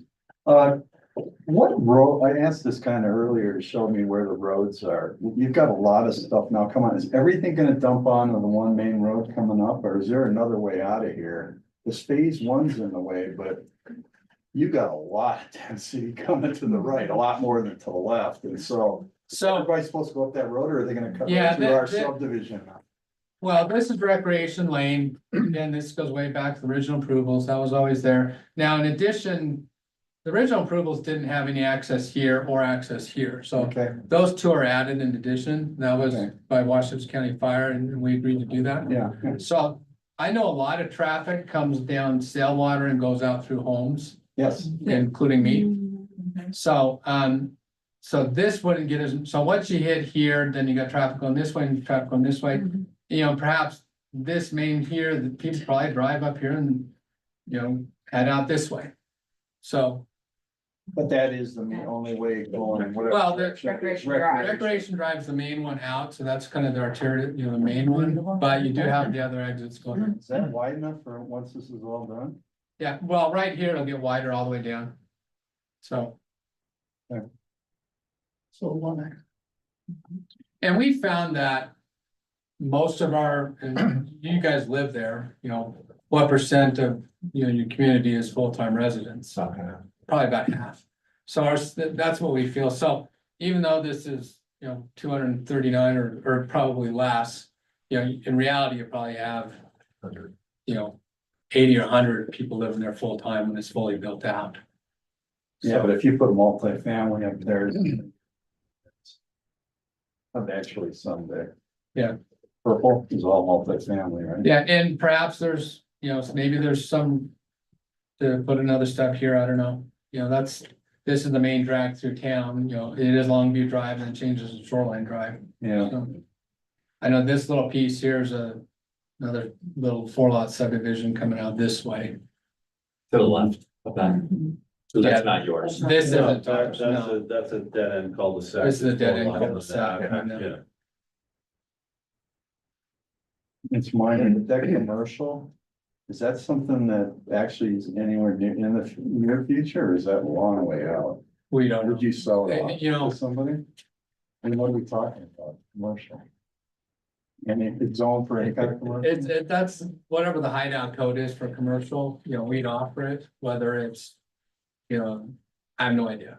Okay, So I know there's more commercial kind of going in down where Shoreline Drive dumps onto Highway 248. It'd been nice if they built the Maverick down there by the BMC years ago. yeah. But there was a Maverick sign at one point. I know my trade guys could keep that business all by themselves, so it'd be nice to have a gas station there. But, whatever the town's open to, and, that's kind of what we shaved off, whatever commercial demand there might be. While we're talking about that, I have another question actually, I guess for Thomas. If we wanted to try to do a restaurant down there, would we be working with the town in order? Oh, a restaurant down at the recreation center, Yeah. the community center? No, this area is zoned R spa, resort specially planned area, and so commercial is allowed in this area as a component. Approved as part of an overall plan, so it is allowed. I think somebody asked about what kind of commercial. I think we would be looking at neighborhood commercial and NMU in our I code. was saying if we wanted to do a restaurant down at the Yeah. community center. Yeah, Yeah. that's part of our spa, yeah, that's allowed. So whether it's up there or down there, all of this is zoned R spa, so neighborhood mixed use. Some, retail cafes, restaurants, things like that, certainly. But would GCD be building that, or would we have to work with? Well, I think that would be, Say, I think that would be a discussion. That's not as something I can make tonight, that's not, we'd have to talk to team. No, the and- restaurant is an HOA? Yeah, Well, that's, that's HOA. Oh, God. yeah, that's So- correct. That's not a decision that we commit to at all. Because that's not what's ever presented to the suppliers as we sell. That's why this has always been part of it. It was here, but now it's in here. So if any commercial resident or commercial goes in here, or if they want to put it back here, that's open to discussion. Being over here is fine. Oh, God. Tom, did you have a question? So my name's Tom. The ratio of singles, I don't think there are any What doubles, is your last name? Sorry. Tom Christians. Thank you. The ratio of, Policy, you had everybody's first and last name. okay, Thank you. so now I forgot my question. So the ratio of singles, I didn't see any doubles, and then you got quads up to sixes, right? A sixplex, is that what you even call that thing? Is that negotiable, or is that's set in stone? No, phase 3 is Because I all, don't think anybody wants that, well, except you guys. we've got demand for smaller units. And we are approved for the units. Phase 3 is all duplexes, the 1 3-plex. Phase 4 or phase 2 is all 4-plexes. So our buying public doesn't seem to have, we're selling units. So if people want a duplex, they can buy here. If they want a single family home, they could wait for something in the future. This is what we propose for this phase. So, and then Thomas, you did kind of the math that we do.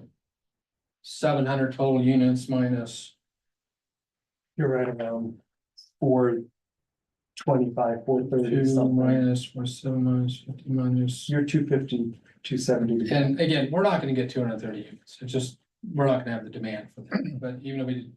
I mean, we might have 300-ish units left for this big area, so. Yeah. That's a big area for 300 units, and we may not even have that demand. You know, so that is considerably bigger than what phase 4 is now. With not that many more units, so this will be certainly a lot less dense than this.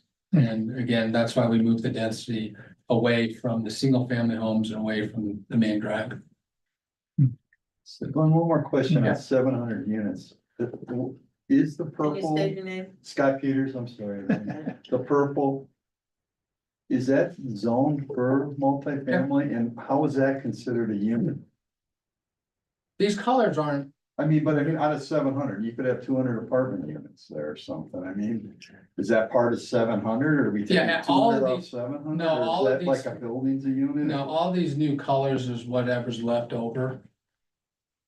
Less than So, 2%. and these aren't drawn in stone, you know, this kind of curve here is because we've done some conceptual plans, perhaps a road coming up through here. You know, and the road looping over here and a possible road looping here, that's why those are kind of there. Nothing set in stone where those colors would be. So we're gonna spread it out more, so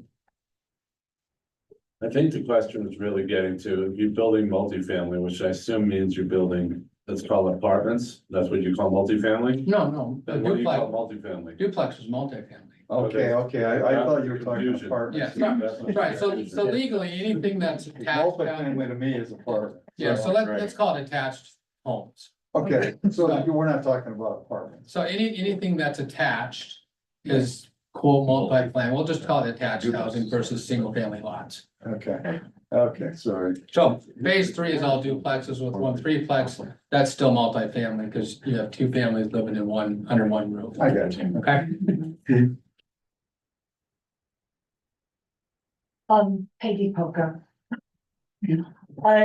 Just to reiterate what everyone else is saying is that the density seems a little overwhelming. I understand their boxes. And I understand that you say that you may not get there. But potentially you could. yeah, and again, we're approved for 700 units on all of the shoreline phase site. So if you do the mass division over the whole site, that's what it is. So if you may perceive to be higher here, it's gonna be less dense, both dense elsewhere. Now, keep in mind, all of this is for the R-SPA. Thomas, you can go into more detail on that. The mass area for the R-SPA, which is incorporating a lot of hideout, the overall shoreline, overall hideout density is part of the R-SPA, and it's very low average overall. So we're just incorporating the same average that we're gonna accommodate the average for all of the R-SPA, all of hideout. And again, if we get to 700 units, we may not. That's divided out over all the 135 acres, or whatever it is. And that's the overall average density. So this pod may be a little higher than the average, but that's gonna force other pods to be less than the average. And that 700 and some units was approved in 2010 or 2016? Yeah. When? 2016, yeah, so that's, And it hasn't been modified since then? no. Yeah, we can't go over that, We can't change it. can't change it. Question, John Koenig. So when you said that you may not get there, how would you build it out? So is it just gonna line up buildings and then not do a row, or would you do buildings and then wait or space them? It's a question I can't answer because I don't know what the market's gonna bring. I mean, 3 years ago, we couldn't build things fast enough. So hopefully things, you know, if interest rates drop, perhaps it'll change, you know.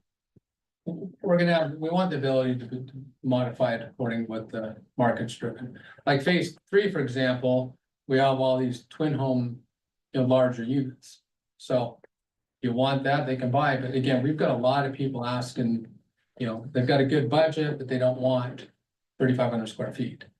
So they want something a little smaller, and that's why we're gonna incorporate this. So it's hard to say.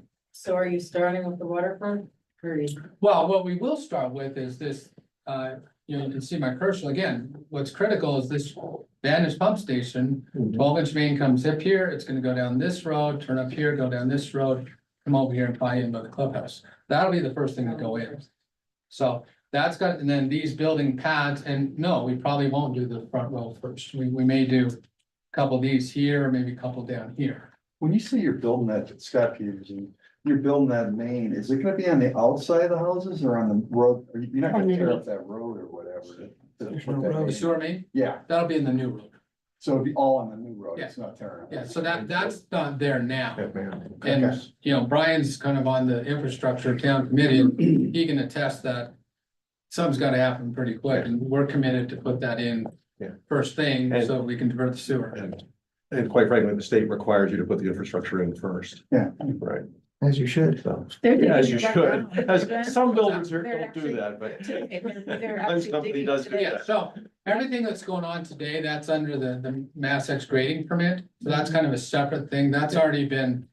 You know, signed and done, so we're doing dirt work, moving all the dirt around. Now, we're not approved yet to do, you know, the underground infrastructure, that's why we're here tonight, and then, you know, the month now for town council. Then we'll submit for full permit, so I've got him focused on doing on the Mass X down on, I don't know if you've been down there, right down here. So they're cutting in that rough grade to that road now. Yeah. So I'm gonna have those guys work this way, and then if all goes well, then we'll get the permits late September, and then we're gonna start bringing that 12-inch, that new sewer line and chase them down, tied in here. So that the sooner we can bypass that, you know, the current station, the better for the town. Go ahead. Well, I'm Philip Hook, okay. I like to ask that the evacuation route is only recreation drive for 700 units. Well, you do have these others. There's a connection down here out of phase 2, and there's another connection out of phase 3. And then it goes over to homes and, or you have this So we're connection. going through homes, that Yeah. area. But that's already been reviewed and approved by Washington County. Okay. That's not an issue. I'd like to see That's two more than we used to have. questions from Zoom. Anyone on the Zoom call have a question? Raise your hand. So just for those that are on the Zoom call, if you'll use the functions, the Zoom functions to raise your hand. If you are on the phone, it's *9. And then we'll ask you to unmute and you can speak.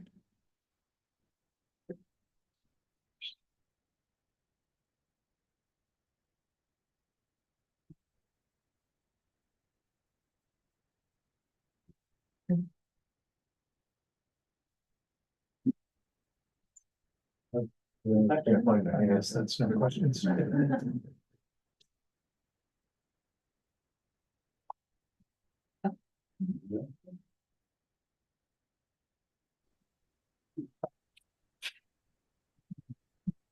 I have a question.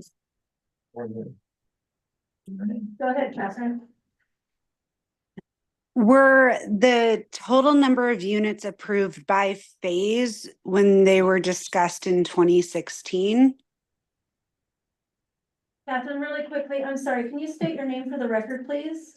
Catherine Woltering? Thank you. What was your question?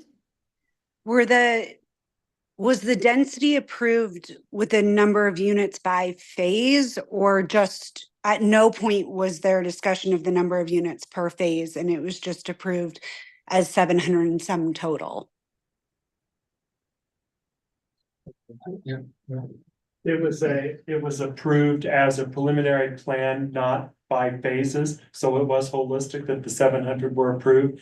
On that preliminary plat, there were kind of pods and conceptual density outlined, but it was not defined by phases. So phases could be. Sorry, what was the density approved for phase 4 in that conceptual drawing that was submitted and approved in 2016? There, again, there were no phase lines illustrated on that preliminary plan, and so we don't have a definitive number.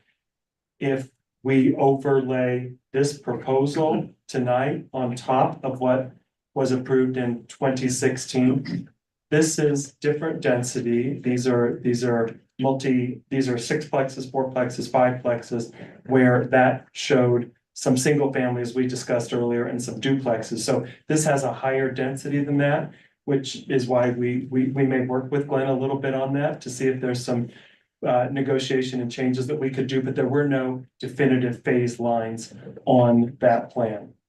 But earlier tonight, you said if I count them up and then you listed off numbers for the 2016 plot that was approved, the conceptual drawings. I'm just wondering what that number was. I'd have to do a detailed analysis, but it was certainly less than this amount, of this number of units. I don't know the exact number, but that is something that I will do for the planning commissioners for the next meeting. But that density that's shown on that 2016 plan was not binding on anybody. The density in the overall Yeah, plan was not binding on the town or the developer. The 700 I is the understand the allowance. 700, we're The talking about actual, the overlay that was done in 2016. It's just considered. Right? It was That just was- conceptual, so it's not binding, It's- other than the 700. the 700 is binding. Typically, preliminary plats are very definitive in terms of where you put density and building units. This plan that was approved in 2016 was before this current administration. It looks a little bit more conceptual, but we could overlay and get a pretty definite number just by counting out the lots simply. That's not it. So if phase 4 on that drawing said it was 100 units, and this is, they're saying build up to 238. Is the 100, can we make them stick to the 100 or? No, remember. You probably have One some, sec, you have some negotiation opportunity with Glenn Okay, to look at that because the total is 700 and this is deviating from that preliminary plan. There have been apparently some discussions. I don't know how detailed or verbal or not they are. I thought they were verbal. Maybe there's something more detailed about flipping that out. But there has never been a change to that preliminary plat, as far as I know. Polly, do you want to weigh in? Am I missing something here? No, I think that that's right. I think I can understand kind of the confusion of the planning commission because back in 2016, we're talking about almost 8 years ago when this passed, when the preliminary plat was, approved by council, it just showed the overall. And I think that that was part of the high level discussion here is that there was a preliminary plat that this is all based on. But as you said, it is in a sense conceptual. It has already changed a little bit. There is no wiggle room they are entitled to their 700 units. No one is questioning that. I don't hear anyone in the room questioning that either. But how it gets allocated with each phase, I think that's part of, the platting, for the final plats and the overall plan, and they do need to comply with their preliminary plan. So I think that that's what we're kind of talking about today. Glenn, I thought you said when you did the phase 3 approvals, there was this change for phase 4 with the 6 plexes or 4 plexes. Well, we flip-flop the multifamily with the single family. And you said you thought there were approvals somewhere. Yeah, because this color thing I have up now, this is the same file, except this area was just replaced by. that's what Joel, you're asking, because you made a comment that somehow there was a trade in phase 3 that you could have bigger buildings and more. Yeah, Well, yeah.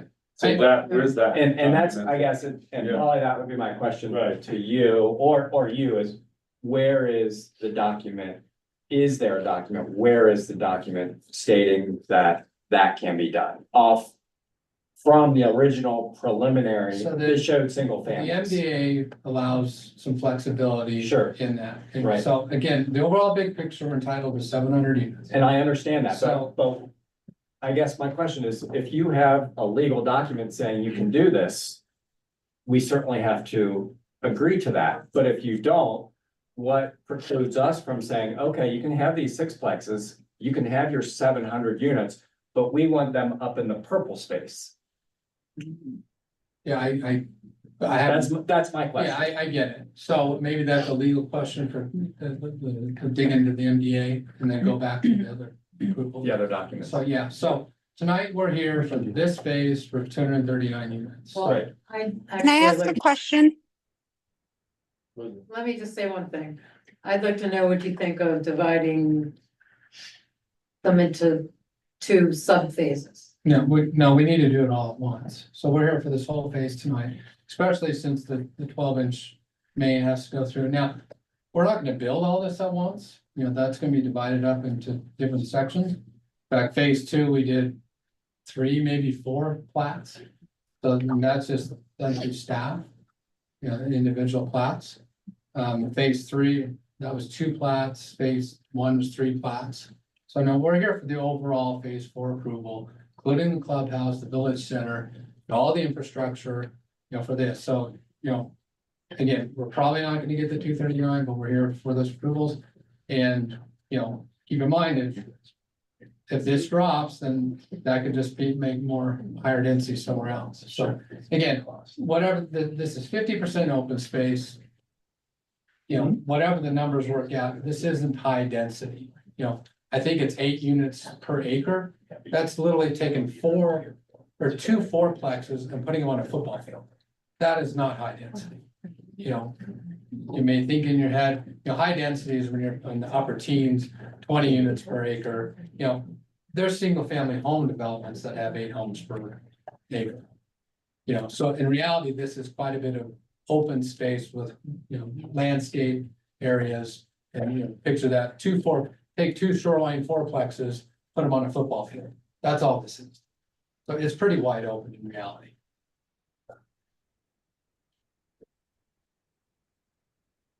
Can I ask Any my other- question now? Go ahead.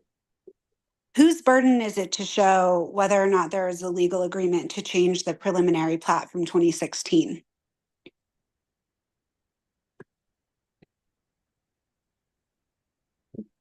Polly, yeah, Polly, can you answer that? It's probably your turn. Yeah. I'm not quite sure how to, I mean, whose obligation is it to show that the preliminary plat has to That be the- amended to do? I don't No, have that there an was some answer. agreement to change the preliminary plat when they said that they were gonna switch the single family and the trade out to get these 6 plexes that are 4 stories high. Well, what we can do for you is at the next meeting, you know, we provided you with the minutes from from when this was first approved. I thought reading those minutes was helpful and it puts it in context because that's really all we have. And we can provide minutes from that just so that we can all be on the same page of what was discussed back there and what was agreed to. Right, because they're saying that the Well- original meeting where it was approved was subsequently altered. And I'm just saying, whose burden is it to show that that's actually the case before this is approved? It's in the MBA. It's in the MBA, the flexibility in the RSPA, the flexibility to move things around. So the MBA is public record. You can dig into that. So That's It's- inconsistent with what I heard earlier, which was that the preliminary plat needs to be followed. the MDA gives the flexibility to shift things around as long as we don't go over the 700 units total. So So it's already, Polly, which is it? Is it that they can do whatever they want, or is it that the preliminary plat needs to be followed?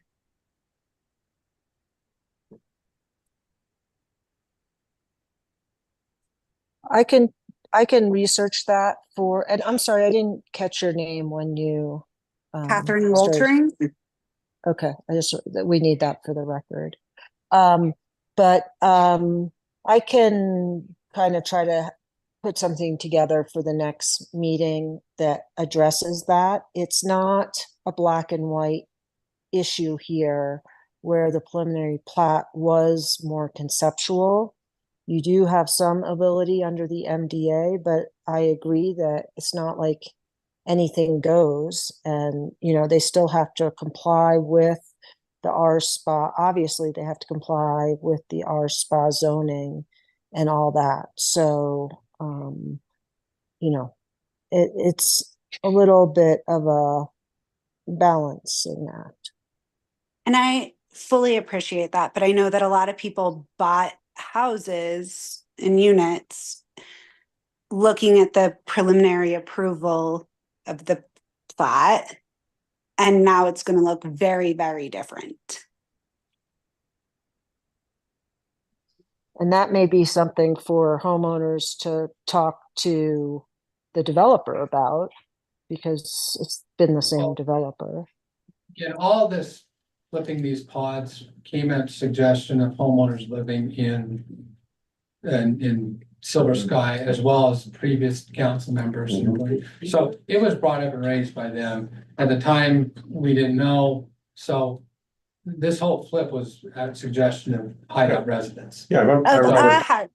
One Hideout resident is what I heard earlier. A single. It was that, and again, this color map has already been, you guys can go through the minutes in phase 3 approvals. I think it even goes back to phase 2 and dig it up. So all this discussion about flopping the phases has already been hammered out and improved. So we're kind of running in circles here. So it was approved in writing. Yeah, like I said, this plat was already, this color map has already been submitted. That's different than the plat, though. That's apples and airplanes. Okay, well.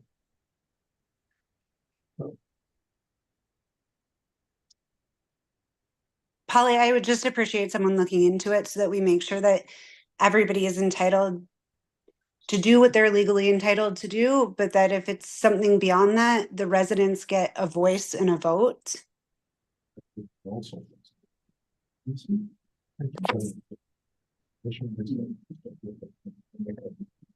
Polly, you're on mute. You're on mute, Polly. Thank you, sorry. I can definitely look into it for you, and we can also, as I said, provide the minutes from the other phases, which I think can be helpful to everyone to understand what was discussed and what was approved in the last 3 phases that this is building up upon. Good, great. Yeah, great. Is there anyone else? on Thank you. Zoom that-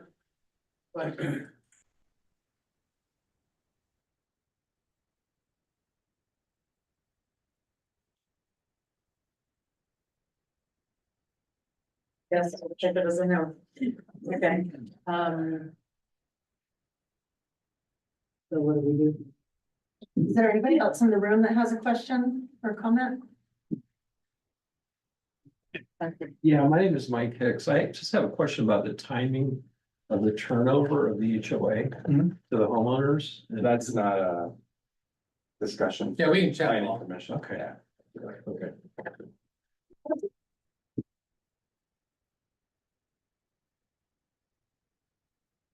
Close the public comment now, Rachel? Yeah, Close. okay. Do we need a motion for that, or we just say we're doing that? I guess just close Okay, it. so close the public comment. Are you voting on anything? So I think it sounds like you guys wanted us to go back and do some research with regard to the preliminary plat. Polly and I can certainly do that.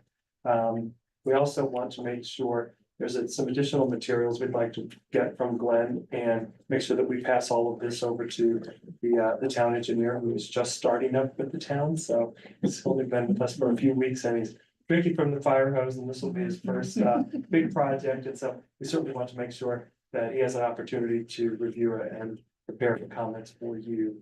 So I think it's certainly your decision, but I would recommend maybe continuing it to a date certain. I'll make a motion that we continue this. No, we need to go, To a date certain though, would be September fourth. Is that Fourth is- right? Yep. Yeah. And I second that we- motion. can they, do we have a say? I mean, we need to vote tonight. If we can answer some of these questions going to council, because that's the final decision. So, the legal questions and all that. So We have a motion and a second on the Okay. motion. okay, so we have no say. I don't think we're prepared. No, we close it for public comment, so. Correct? I would say, yeah. correct. So now we have to vote. The motion is to move this to the. Continue to a date Continue to certain a on date September certain, fourth. September 4th. So, Okay. I'll make the motion again. I make the motion that we move this to So, a date certain of so September there's 4th. planning on September 4th. So can we still be on council for 14th? And As long as we're not missing council for the 14th, Okay. we're okay. I second the motion. Okay. Then now we vote. No, we vote. So you have to say, we could say, how do you vote? How do you vote? Yes, I vote in favor. Peter votes yes.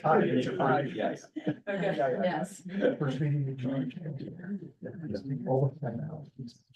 So the 4th is Wednesday, Fourth is a A Wednesday. Wednesday. but we can still hit the council on the 12th, Yes. Mhm. Yes. as long as we don't miss that.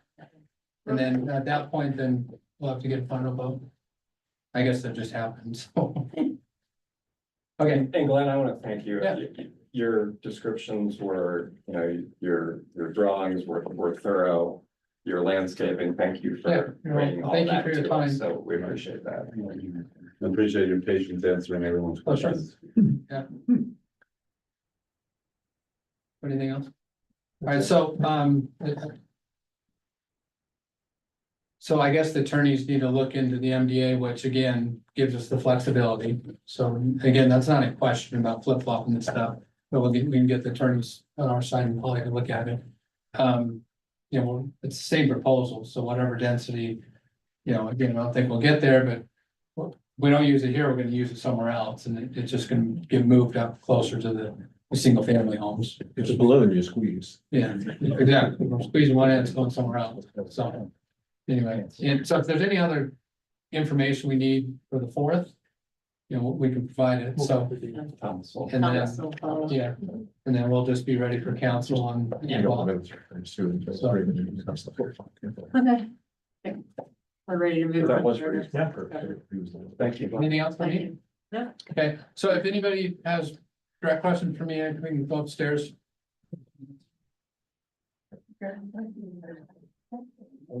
Yeah, we're done.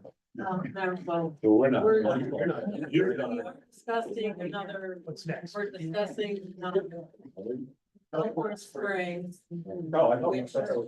No. Oh. You still have to. So if anyone wants to go ask questions, you're welcome to.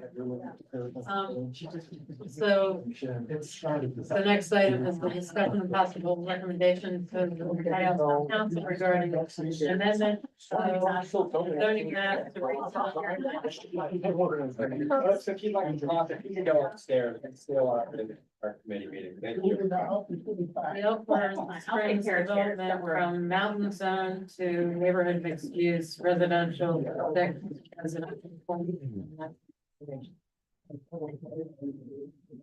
So we received a request from the applicant, Nick Brockbank, to continue this to the next notice planning commission meeting, which now sounds like September 4th, based on the earlier discussion. The applicant is looking to tweak some of the lot sizes and the proposal, and so rather than discuss something that would be changed for the next meeting, he requested that we continue to a date certain. Okay, do we need to make the motion to do that? And we would need to make a motion to do that. Polly, do we have to open it up to public hearing tonight?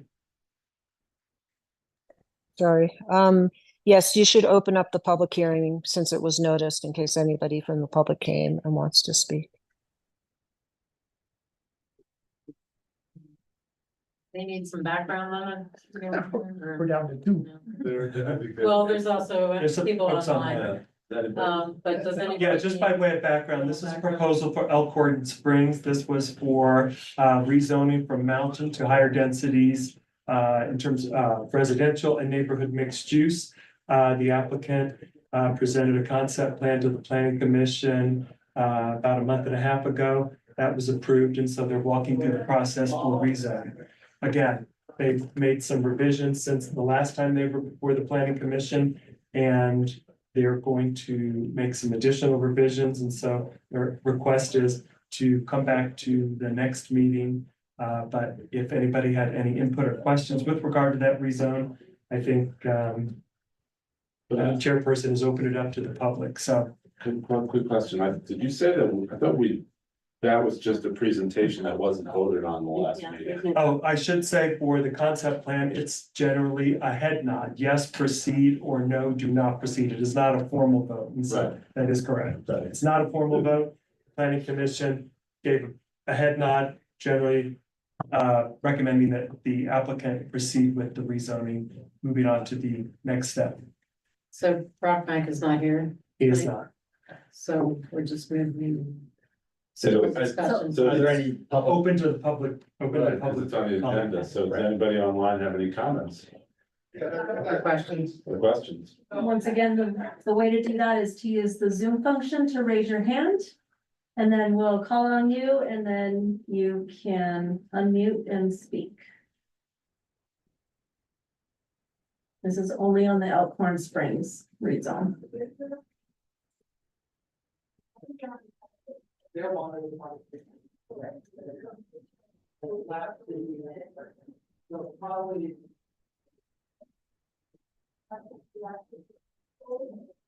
Being that, you're welcome to close. Close the public comment. Okay, I'm having a really hard time hearing that last comment. We just said we'll close the public comments.